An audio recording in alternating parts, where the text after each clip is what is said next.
Un épais coussin de brume stagne au fond du vallon. Les mélèzes suintent, le sol est détrempé, le jour peine à se lever. Au premier étage de la ferme d'Abraham Bourquin, un volet s'ouvre en grinçant. Apparaissent une jambe, une seconde, puis le corps entier d'un jeune homme qui porte des souliers à boucles, des bas, une culotte et une veste de bonne coupe. Un gilet brodé, or et magenta apporte une note vive dans un tableau presque uniformément gris. Son visage est encadré par une abondante chevelure brune, sa peau mate, ses cils aussi longs que ceux d'une fille.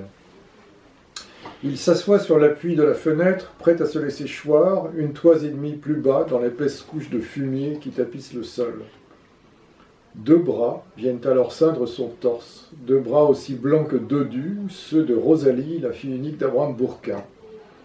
Ployant le cou qu'il a long et gracieux, le garçon roule à la belle une ultime et savante galoche avant de sauter d'un bond leste dans la cour. Rosalie incline le buste, découvrant généreusement sa gorge dans le mouvement, et, du bout des doigts, lui envoie une pluie de baisers. « Reviens vite, mon chéri. » Le chéri emporte avec lui cette vision exquise. Il se rate. Le sentier qu'il suit est incertain, ses élégants souliers glissent dans la boue, prennent l'eau. À l'orée du bois, lui a précisé Rosalie, tu tomberas sur le chemin, tu prends à main gauche, tu seras à Neuchâtel en 1 heure. La pauvre fille ne pouvait se douter que son père, armé de sa fourche et d'une sainte colère, se tiendrait en embuscade, attendant le séducteur de pied ferme. Abraham Bourquin est un homme aussi austère, aussi rugueux que cette terre truffée de cailloux, à laquelle il arrache jour après jour sa subsistance. Il pratique une religion sans nuance et sans fioriture. La Bible lui tient lieu de viatique pour son voyage terrestre. Il abhorre le péché et craint Dieu, dont il se réjouit néanmoins d'intégrer le royaume. Il y est attendu à bras ouverts, mais n'anticipons pas. Dans l'immédiat, Abraham Bourquin lance un échantillon profus d'anathèmes et de malédictions, agitant sa fourche comme le Poséidon son trident.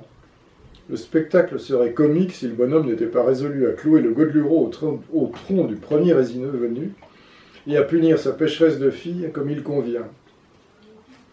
On fera sortir la jeune femme à l'entrée de la maison de son père. Elle sera lapidée par les gens de la ville et elle mourra, parce qu'elle a commis une infamie en se prostituant dans la maison de son père. Tu ôteras ainsi le mal du milieu de toi. Deutéronome 22, 21. À moins qu'il ne décide de la livrer aux flammes. Environ 3 mois après, on vint dire à Judas, « Tamar, ta belle-fille, s'est prostituée, et même la voilà enceinte à la suite de sa prostitution. » Et Judas dit, « Faites-la sortir, qu'elle soit brûlée. » Genèse 38, 24. « Monsieur, monsieur, plaide le jeune homme sautillant de gauche et de droite pour esquiver les dents de l'instrument avec lequel l'autre s'efforce de l'embrocher. De grâce !» Mais rien ni personne ne se réfléchit à la détermination de Bourquin qui entend faire honneur à son prénom. L'amant de sa fille est, par chance, souple et vif. Et comme il connaît le livre aussi bien que son adversaire, il lance « Souvenez-vous que la colère de l'homme n'accomplit pas la justice de Dieu. » Jacques 1, 19, 20. Comment oses-tu, répète Bourquin, outré de voir le débauché lui rendre, en quelque sorte, la monnaie de sa pièce.